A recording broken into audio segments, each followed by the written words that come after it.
Un jour je suis née, depuis j'improvise. Et si la vie c'était cela?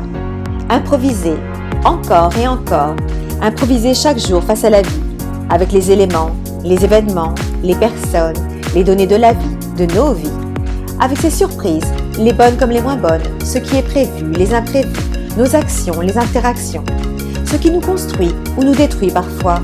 Improviser et nous reconstruire, encore et encore, à chaque fois plus fort. Chaque matin est un matin de tous les possibles. J'y pense, j'imagine, je veux, j'y crois, alors j'y vais.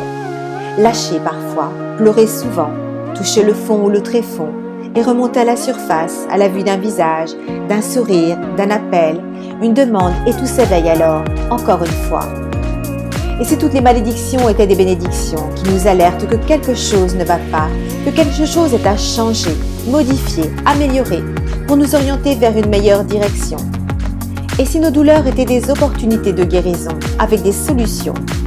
Et si ce que nous avons traversé dans nos vies, absolument tout, les joies comme les peines, étaient nécessaires à nous préparer à ce moment-là, celui qui vient, c'est aujourd'hui et maintenant, c'est après, parce qu'il y a toujours un après. Ouvrez les yeux, regardez, contemplez, écoutez, respirez, célébrez, prenez conscience que vous êtes bien vivant. Masquez votre visage, pas votre sourire. Sortez masqué parce qu'il le faut, mais gardez ce sourire bien présent derrière ce masque qui nous protège, au propre comme au figuré. Et si nous décidions, si nous reprenions la main quand nos éléments intérieurs se déchaînent en tous sens, dans une valse frénétique d'un grand n'importe quoi, quand tout s'affole et se mélange, les idées grises, les idées noires et les roses, pour en faire un gribouillis de vie dans nos têtes. Choisir de balayer, nettoyer, éliminer les strates et les piles qui se sont accumulées, déstrater, désempiler, revenir à l'essentiel. Et si tout était à l'envers, de travers, de la même façon que nos yeux reçoivent les images et les envoient à notre cerveau? Repositionner, tout remettre à l'endroit par quelques pirouettes, n'être plus sûr de rien, opter pour un esprit scientifique où l'incertitude pousse à chercher toujours et encore, plus loin, plus intensément, encore et encore, parce que rien n'est jamais sûr. Ce qu'il est aujourd'hui, le sera-t-il demain? C'est l'impermanence, celle qui nous sauve de moments difficiles. Être curieux de tout, de rien, une curiosité de valeur pour apprendre ou réapprendre.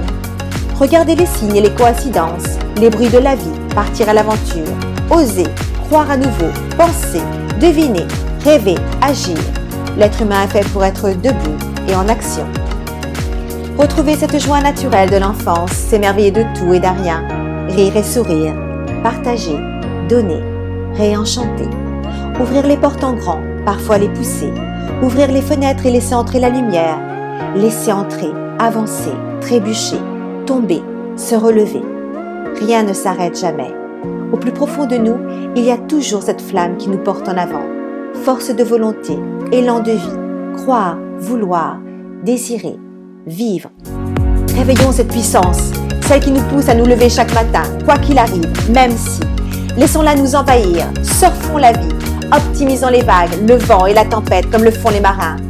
Et si nous avions tous une mission de vie, chacun d'entre nous, apporter un peu de beau, de bon, de savoir, de vie à nos vies et transmettre